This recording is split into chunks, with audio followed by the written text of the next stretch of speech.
I bought a couple of these Marshall mini stacks. Back when we got our money from Capital in the '80s, we remember we had three of those. Me, Dave, and then I had a bass one. Dave and Chris Poland, I guess, or Jeff Young maybe had the guitar ones. And for a while, me and Slash were hanging out. And he had a red one, so he brought his over to my apartment. So we had like this back line of like four awesome Marshall mini stacks in my apartment.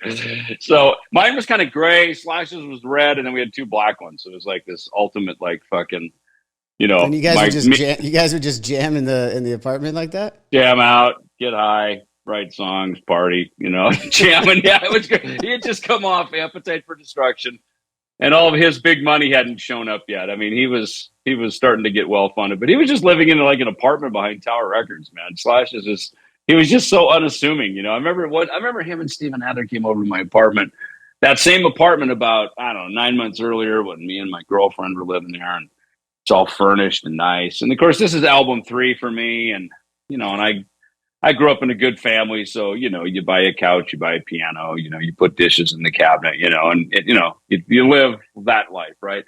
So my apartment's pretty nice, right? And I was in Hollywood, and I remember Slash and Adler came over, and they're like, "How did you get all this?" I'm like, "You drive around and you see where it says for rent, and you go rent an apartment." And so, but like, where did you got all this? And I was like, we go to the store and you buy it, or you have your chick. It was a foreign concept to them. And then they're like, "You have a car?" I'm like, "Yeah, I got a car now." How'd you get that? They're like, "Well, go to the car dealer. You try a car out, right?" And I think those guys, I mean, it's everything we love about Guns N' Roses, especially in that day. I mean, they were like such like sort of like Hollywood gutter snipes. You know what I mean? They were just They were the ultimate true fucking dark. Not dark in a bad way, but just, the ultimate sex, drugs, and rock and roll, Hollywood rock and roll band,